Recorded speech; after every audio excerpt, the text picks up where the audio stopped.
নিজের সিদ্ধান্তে অটল শিক্ষামন্ত্রী। আদালতের নির্দেশ মানতে মাত্র একদিন বন্ধ দিলেন স্কুল। ২রা মের পর তাপমাত্রা অনুযায়ী জেলাভিত্তিক সিদ্ধান্ত। একের পর এক রেকর্ড ছাড়াচ্ছে পারদের মাত্রা। যশোরের সর্বোচ্চ ৪৩.৮ ডিগ্রি সেলসিয়াস। হিটস্ট্রোকে ৬ জেলায় ৯ জনের মৃত্যু। সিলেট নেত্রকোনায় স্বস্তির বৃষ্টি। চট্টগ্রামে কালুরঘাট সেতুতে লাইটারেজ জাহাজের ধাক্কা, রেলিং ক্ষতিগ্রস্ত, ভেঙে গেছে জাহাজের কিছু অংশ। প্রবল স্রোত ও তীব্র বাতাসে ভেসে এসে দুর্ঘটনা। ২ মাসের নিষেধাজ্ঞা শেষে মধ্যরাতে নদীতে নামতে প্রস্তুত জেলেরা। সরব হচ্ছে ঘাটগুলো। প্রচুর ইলিশ ধরা পড়বে আশা মৎস্য বিভাগের। এবং জমে উঠেছে উপজেলা পরিষদ নির্বাচন। প্রতিশ্রুতির ফুল ছুরি নিয়ে প্রচারণা। রংপুরে আওয়ামী লীগের একাধিক প্রার্থীর সুবিধা নিতে চায় জাতীয় পার্টি।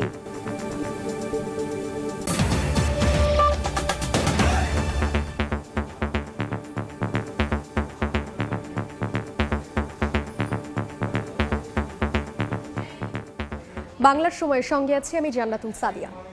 নিজের সিদ্ধান্তে অটল থাকলেন শিক্ষামন্ত্রী। আদালতের নির্দেশ মানতে মাত্র একদিন বন্ধ দিলেন স্কুল। ২রা মে পর্যন্ত প্রাথমিক ও মাধ্যমিক পর্যায়ের স্কুল ও মাদ্রাসা বন্ধ থাকবে। ২রা মের পর তাপমাত্রা অনুযায়ী জেলাভিত্তিক সিদ্ধান্ত নেওয়া হবে বলে জানান মন্ত্রী। এছাড়া পরে শুক্র ও শনিবার স্কুল খোলা রেখে ক্লাস সমন্বয় করা হবে। একদিকে বৈশাখের দাবদাহ, অন্যদিকে স্কুল খোলা নাকি বন্ধ, সেই সিদ্ধান্ত নিয়ে গত কয়েকদিনে নানামুখী সমন্বয়হীনতার দহন। ঈদের ছুটির পর কথা ছিল যথারীতি চলবে শিক্ষণ কার্যক্রম, কিন্তু তাপমাত্রার পারদ এতটাই ঊর্ধ্বমুখী যে ঈদের পর ২১ থেকে ২৭ এপ্রিল পর্যন্ত বন্ধ রাখতে হয় প্রাথমিক ও মাধ্যমিক বিদ্যালয়গুলো। ২৮ এপ্রিল রোববার থেকে সব মাধ্যমে ক্লাস শুরু হয়। দেশের নানা প্রান্তে গরমের কারণে শিক্ষক ও শিক্ষার্থীদের অসুস্থ হওয়ার খবর আসে। রাতারাতি বদলে যায় দৃশ্যপট। প্রাথমিক ও গণশিক্ষা মন্ত্রণালয় সারা দেশে স্কুল বন্ধের ঘোষণা দিলেও শিক্ষা মন্ত্রণালয় ২৭টি জেলায় উচ্চ মাধ্যমিক স্কুল বন্ধের ঘোষণা দেয়। স্কুল খোলা নাকি বন্ধ এ নিয়ে দেখা দেয় লেজে গোবরে অবস্থা। এই অবস্থায় রোববার বিকেলে উচ্চ আদালত সব শ্রেণীর স্কুল বন্ধের আদেশ জারি করেন। সেই আদেশের বিরুদ্ধে সেদিনই আপিলের কথা জানান শিক্ষামন্ত্রী। যদিও মঙ্গলবার দিনভর সেই আপিল করেনি শিক্ষা মন্ত্রণালয়। ১লা মে সরকারি বন্ধ থাকায় স্বভাবতই প্রশ্ন ওঠে ২ তারিখ কি স্কুল বন্ধ নাকি খোলা। সচিবালয়ে শিক্ষামন্ত্রী জানান আপাতত আপিল করবেন না তারা। সেই হিসাবে ২ তারিখ পর্যন্ত বন্ধই থাকছে সব শ্রেণীর স্কুল ও মাদ্রাসা। এই বিষয়টি নিয়ে আমি আমাদের অ্যাটর্নি জেনারেল মহোদয়ের সাথেও আমি কিছুটা সংক্ষিপ্ত আলোচনা করেছি। সেই আদেশে কি বলা হয়েছে সেটা কিন্তু এখন পর্যন্ত আমরা জানি না। আমাদের সর্বোচ্চ আদালতের প্রতি আমাদের যথাযথ সম্মান আছে এবং আমরা সেই সম্মান প্রদর্শনপূর্বকই আমাদের অভিমতটা তো আমরা অবশ্যই প্রকাশ করতে পারি, এবং সেই অভিমতটা হচ্ছে নির্বাহী বিভাগের, যেটা একান্তই নির্বাহী এখতিয়ার। মন্ত্রী আরও বলেন এই ঘাটতি পুষিয়ে নিতে ভবিষ্যতে শুক্র এমনকি শনিবারে চলবে শিক্ষণ কার্যক্রম। পাশাপাশি তার মতে ২ তারিখের পর যদি স্কুল বন্ধ করতে হয় তবে আবহাওয়া বুঝে জেলাভিত্তিক সিদ্ধান্ত নেওয়া হবে। আবহাওয়ার প্যাটার্নটি এই বছর অনেক জায়গাতে পরিবর্তন হয়েছে। আমাদের আসলে ক্যালেন্ডারটা স্থির থাকাটা খুবই কঠিন, তো ক্যালেন্ডারটা অ্যাডজাস্ট হবে। গ্রীষ্মকালীন ছুটি কি বাতিল হবে? না, অগ্রিম বলা যাচ্ছে না। অগ্রিম কিভাবে বলবো? আমার যদি কর্মদিবস, আমাদের যেই শিক্ষা কার্যক্রম পরিচালনার জন্য যত দিনের প্রয়োজন সেটা অর্জন করার জন্য যদি শুক্রবারও খোলা রাখতে হয়, আমাকে খোলা রাখতে হবে। রোববার থেকে দেশের বহু জেলার অনেক স্কুলে শিক্ষণ কার্যক্রম চলেছে। এদিকে অসহনীয় গরম ও লোডশেডিং এর মধ্যেই ৩৭ জেলায় চলে স্কুল কলেজ। অসহনীয় গরমের মধ্যেই শিক্ষার্থীরা ক্লাস করেন। মাথার উপরে ফ্যান খুললেও স্বস্তি মিলছে না তাতে। সাদিকুর রহমানের রিপোর্ট, ছবি তুলেছেন হোসেন আলী। খরা রোদে ঘরে বাইরে সবখানে টিকে থাকায় যেন দায়। অস্থির গরমে ক্লাসরুম ছেড়ে প্রশান্তির খোঁজে বারান্দায় শিক্ষার্থীরা। কর্তৃপক্ষ খোলা রাখায় কড়া রোদ মাথায় নিয়েই বিদ্যালয়ে যান শিক্ষার্থীরা। ফ্যানের নিচে বসেও নেই স্বস্তি, চলন্ত ফ্যানের বাতাসেও আগুনের তেজ, এর মধ্যে আবার লোডশেডিং। সব মিলিয়ে টিকতে না পেরে ক্লাসরুম ছেড়ে বারান্দায় বের হয় শিক্ষার্থীরা। গরমে যে স্কুল খোলা, এখানে তো আমরা পড়তেই পারতেছি না, তো স্কুল খোলা রেখে লাভ। আলো বাতাসের ব্যবস্থা করতে, আরো ফ্যানের ব্যবস্থা করতে হলে হয়তো বা আমাদের ক্লাস করতে আরো সুবিধা হতো। আমরা মনে করি সকল স্কুলই বন্ধ দেওয়া উচিত, কারণ আমাদের বর্তমানে যে তাপমাত্রার ফলে অনেকে অসুস্থ হয়ে যাচ্ছে। তীব্র গরমে ক্লাস শিডিউল এবং ড্রেস কোডে শিথিলতা আনা হলেও অসুস্থ হয়ে পড়ছে অনেক শিক্ষার্থী।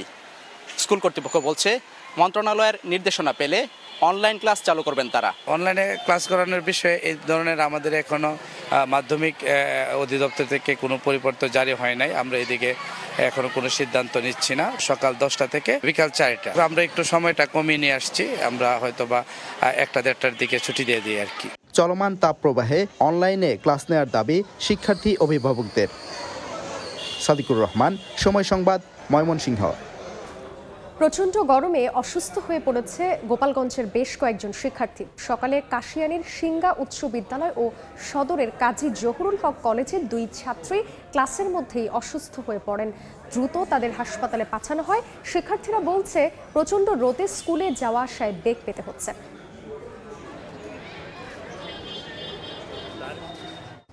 প্রতিদিনই আরও ফুঁসে উঠছে সূর্য, বাড়ছে তাপমাত্রার পারদ। এবার যশোরে রেকর্ড 43.8 ডিগ্রি সেলসিয়াস রেকর্ড করা হয়েছে। তীব্র গরমে হাসপাতালেও বাড়ছে রোগী। এদিকে তীব্র গরমে হিট স্ট্রোকে 6 জেলায় 9 জনের মৃত্যু হয়েছে। দিন দিন আরও তেজদীপ্ত হয়ে উঠছে সূর্য, প্রতিদিনই বাড়ছে তাপমাত্রার পারদ। বাইরে বের হলেই শরীর পুড়ে যায় অবস্থা। প্রাণ প্রকৃতির অবস্থাও নাজুক। যশোরে তাপমাত্রা ছুঁয়েছে 43.8 ডিগ্রি সেলসিয়াসে। প্রচণ্ড গরমের প্রভাবে সারা দেশেই বিপর্যস্ত জনজীবন। তবে সবচেয়ে বেশি কষ্টে আছেন খুলনা ও রাজশাহী বিভাগের মানুষ। তাপপ্রবাহের উচ্চ ঝুঁকিতে রয়েছেন 21 জেলার মানুষ। প্রচুর গরম পড়ছে, গরমের চোটে বাইরে আসা যাচ্ছে না। প্রতিটা মানুষেরই কষ্ট হচ্ছে, বাচ্চা কাচ্চাদেরও কষ্ট হচ্ছে, চলাফেরা স্বাভাবিক বিঘ্ন হচ্ছে। কারণে ঘাম হয়েছে, এর কারণে জ্বর উঠছে, তারপরে হাসপাতালে ভর্তি হয়েছি। অতিরিক্ত কাশি আর জ্বর, সাইডে জ্বর আসে। ফ্লোরে এবং নিচে অনেক কষ্টে আছে বাচ্চারা। এদিকে আর একদিন পরে তাপমাত্রা কমতে পারে জানিয়ে আগামী সপ্তাহে বৃষ্টির পূর্বাভাস দিয়েছে আবহাওয়া অফিস। অতি তীব্র তাপপ্রবাহ বয়ে যাচ্ছে। এই তাপপ্রবাহ আর একদিন অব্যাহত থাকতে পারে, তারপর তাপমাত্রা কিছুটা কমতে পারে এবং আগামী সপ্তাহের মাঝামাঝি সময়ে বৃষ্টিপাতের সম্ভাবনা আছে। হিট স্ট্রোক থেকে বাঁচতে বেশি করে পানি পান, ছায়ায় অবস্থান, ঢিলেঢালা পোশাক, ছাতা বা ক্যাপ ব্যবহারের পরামর্শ দিয়েছেন চিকিৎসক। খাদিজা স্বপ্না, সময় সংবাদ। তাপপ্রবাহের খবর জানাতে এই মুহূর্তে চুয়াডাঙ্গার বড় বাজার এলাকায় আছেন মাহফুজ মামুন। সরাসরি যাচ্ছে তার কাছে। অতি তীব্র তাপদাহে চুয়াডাঙ্গার জনজীবন বিপর্যস্ত হয়ে পড়েছে। টানা কয়েকদিনের অতি তীব্র তাপদাহে মানুষ অনেকটাই হাঁসফাঁস অবস্থায় পড়েছে। জনজীবন যেমন বিপর্যস্ত, তার সাথে সাথে প্রাণীকুল ও ওষ্ঠাগত হয়ে পড়েছে। আজ সন্ধ্যা 6টায় চুয়াডাঙ্গায় সর্বোচ্চ তাপমাত্রা রেকর্ড করা হয়েছে 43.7 ডিগ্রি সেলসিয়াস, যা এই মৌসুমে চুয়াডাঙ্গাতে সর্বোচ্চ। গতকাল চুয়াডাঙ্গাতে সর্বোচ্চ তাপমাত্রা রেকর্ড করা হয়েছিল 43 ডিগ্রি সেলসিয়াস। বাতাসের আর্দ্রতা কম থাকায় মানুষ অনেকটাই কষ্ট পাচ্ছে, আর বাতাসের আর্দ্রতা না বাড়ার কারণে মানুষ চরম দুর্ভোগে পোহাতে হচ্ছে। চুয়াডাঙ্গা সদর হাসপাতালের আবাসিক মেডিকেল অফিসারের সাথে কথা হয়েছিল। তিনি জানিয়েছেন যে গরম বাড়ার কারণে আবারও ডায়রিয়া রোগী বাড়তে শুরু করেছে। ডায়রিয়া রোগী যত রয়েছে, ওয়ার্ডের শয্যার চাইতে বেশি রোগী ভর্তি রয়েছে চুয়াডাঙ্গা সদর হাসপাতালের ডায়রিয়া ওয়ার্ডে। এছাড়াও শিশুরা নিউমোনিয়া, টাইফয়েড সহ বিভিন্ন রোগে আক্রান্ত হচ্ছে। চুয়াডাঙ্গা আবহাওয়া অফিসের ভারপ্রাপ্ত কর্মকর্তার সাথে আমার কথা হয়েছে। তিনি জানিয়েছেন যে আপাতত গরম কমার কোনো সম্ভাবনা নেই। এখনো কয়েকদিন অতি তীব্র তাপপ্রবাহ অব্যাহত থাকবে চুয়াডাঙ্গার ওপর দিয়ে। সূর্যের প্রখরতার কারণে মানুষের অনেক গরম অনুভূত হচ্ছে বলে তিনি জানান। সূর্যের প্রখরতা কমার কোনো সুযোগ নেই, সূর্য অনেক বেশি রয়েছে আকাশে। সূর্যের তাপ এত বেশি, সেটা হচ্ছে বলে বোঝানো অসম্ভব। সাধারণ মানুষ দিনের বেশিরভাগ সময় চলাচল করছে খুব কম, মানুষের উপস্থিতিও অনেক কম। সড়কে মানুষের উপস্থিতি নেই বললেই চলে তুলনামূলক। চুয়াডাঙ্গা সদর হাসপাতাল এবং আবহাওয়া অফিস এবং চুয়াডাঙ্গাতে বিভিন্ন সংগঠনের পক্ষ থেকে মানুষকে ঠান্ডা পানি, স্যালাইন, শরবত সরবরাহ করা হচ্ছে। এই ছিল চুয়াডাঙ্গা থেকে গরমের সর্বশেষ। সরাসরি ছিলাম চুয়াডাঙ্গায়। তীব্র খরতাপে হাঁসফাঁস করছে মানুষ ও প্রাণীকুল। তখন এক পশলা বৃষ্টি কিছুটা হলেও স্বস্তি দিল। বিকেলে মৌলভীবাজারের সদরে প্রায় আধা ঘন্টা বৃষ্টিপাত হয়েছে, এতে স্বস্তি ফিরে এসেছে জনমনে। এদিকে নেত্রকোনার হাওড়াঞ্চল খালিয়াজুড়িতেও 23 মিনিট বৃষ্টি হয়, এতেই আনন্দিত উপজেলাবাসী। সিলেটেও গুড়ি গুড়ি বৃষ্টি হয়। যদিও এই অল্প সময়ের বৃষ্টিতে তেমন গরম কমেনি, তারপরও বৃষ্টির দেখা পেয়েই স্বস্তি প্রকাশ করেন কৃষক সহ স্থানীয়রা। শিগগিরই মুষলধারায় বৃষ্টি হবে বলে আশায় আছেন তারা।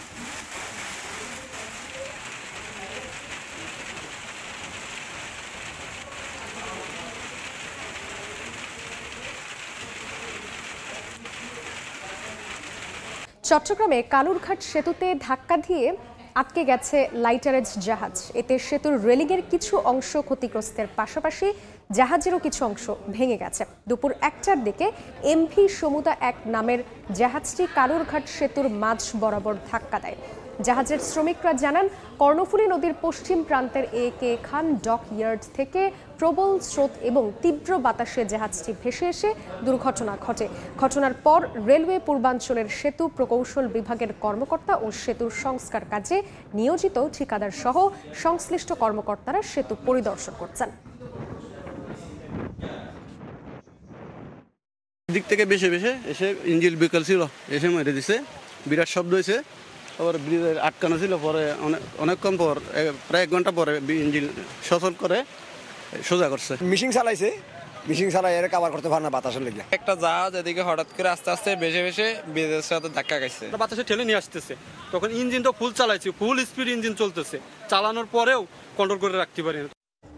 2 মাসের নিষেধাজ্ঞা শেষে আজ মধ্যরাতে নদীতে ফিরছেন জেলেরা। এরই মধ্যে সরব হতে শুরু করেছে মাছঘাটগুলো। নদীতে বর্তমানে প্রচুর ইলিশ থাকায় জেলেরা উপকৃত হবে বলে আশা মৎস্য বিভাগের। উৎপল দেবনাথের ছবিতে নাসির উদ্দিন লিটনের রিপোর্ট। কেউ জাল, কেউ বা নৌকা, আবার কেউ অন্য মাছ ধরার উপকরণ প্রস্তুত করছেন।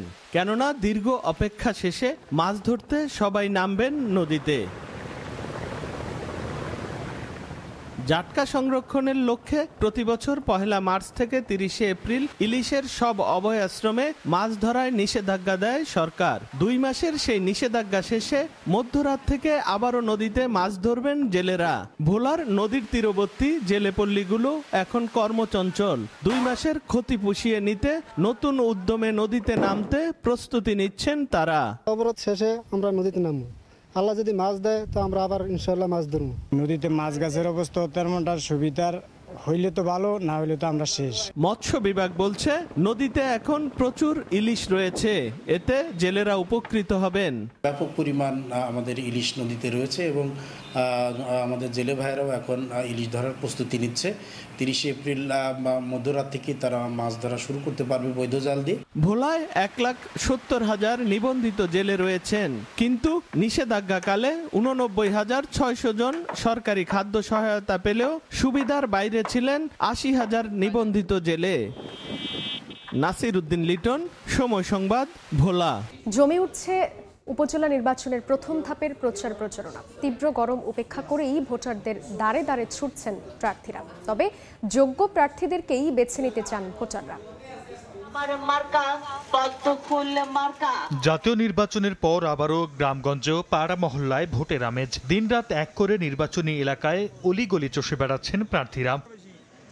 তীব্র গরমের কারণে ভোরে রোদের আঁচ কম থাকতেই ভোটারদের বাড়ি বাড়ি যাচ্ছেন অনেক প্রার্থী। কর্মী সমর্থকদের সঙ্গে নিয়ে করছেন গণসংযোগও। এবার রঙিন পোস্টারের অনুমতি দিয়েছে নির্বাচন কমিশন। এতে রাজপথে দেখা যাচ্ছে রং বেরঙের নানা পোস্টার। ভোটের বাইরে বিএনপি আর আওয়ামী লীগের প্রতীক না থাকায় মাঠে একাধিক প্রার্থী। সেই সুযোগ কাজে লাগাতে মরিয়া অন্য দলের প্রার্থীরাও। আমি দুর্নীতিমুক্তভাবে উপজেলা পরিষদ যে 5 বছর চালিয়েছি, এজন্য তারা আমাকে আবারও নিয়ে আসবে এই প্রতিশ্রুতি ভোটাররা আমাদেরকে দিয়েছে। 10 বছরে অনেক উন্নয়ন করেছে নড়িয়ায়। রাস্তাঘাট, ব্রিজ, কালভার্ট, স্কুল, কলেজ, মসজিদ, মাদ্রাসা থেকে শুরু করে সকল ধরনের উন্নয়নের কাজ আমি করেছি। সে কারণেই মানুষের কাছে আমার গ্রহণযোগ্যতা অনেক বেশি।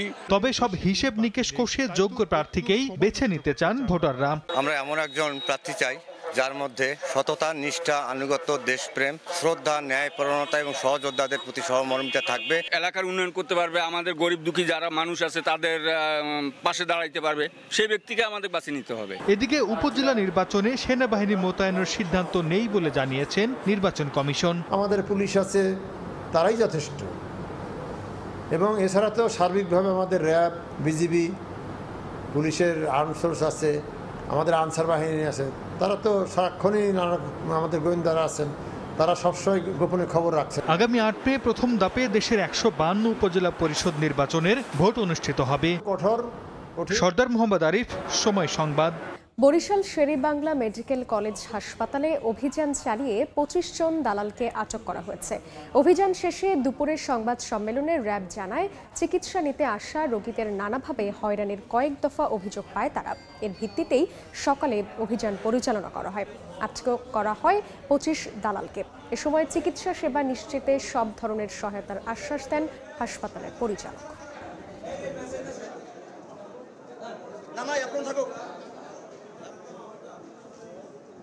সকাল থেকে এখন পর্যন্ত আমাদের অভিযানে প্রায় 25 জন মতো হচ্ছে আমরা এই দালাল চক্রের সক্রিয় সদস্যকে আমরা আটক করতে সক্ষম হই, যার মধ্যে উল্লেখযোগ্য সংখ্যক সদস্য হচ্ছেন নারী সদস্য। এবং আমরা আমাদের প্রাথমিক জিজ্ঞাসাবাদে যেটা জানতে পারি যে অধিকাংশ সদস্যরাই এখানে পুরানো স্টাফ হিসেবে ছিলেন, তাদের বিভিন্ন অনিয়ম বা অনৈতিকতার কারণে তাদেরকে চাকরিচ্যুত করা হয়েছে এখান থেকে। কোটি টাকার পাওনা আদায় নিয়ে বেকায়দায় নর্দার্ন ইলেকট্রিসিটি সাপ্লাই কোম্পানি নেসকোর তথ্য অনুযায়ী রংপুর সিটি কর্পোরেশনের 40টি সংযোগের অনুকূলে 7,89,00,000 টাকা ও 15টি পৌরসভার 330টি সংযোগের বিপরীতে 82,18,00,000 টাকার বিল বকেয়া বিদ্যুৎ বিল পরিশোধে প্রতিষ্ঠানগুলোকে চিঠি দিয়েও কোনো সাড়া মিলছে না।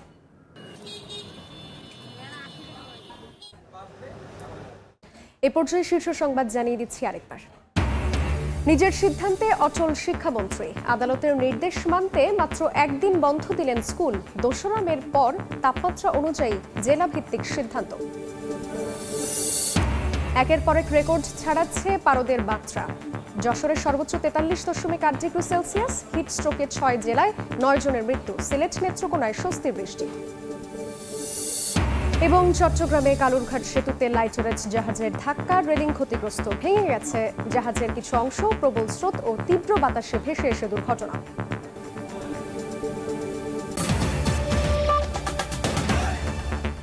এই ছিল বাংলার সময়। এরপর সন্ধ্যার সময় থাকবেন নাবিলা সোহাগ। ধন্যবাদ সাদিয়া। সন্ধ্যার সময় নিয়ে ফিরছি কিছুক্ষণ পর, সঙ্গেই থাকুন সময়।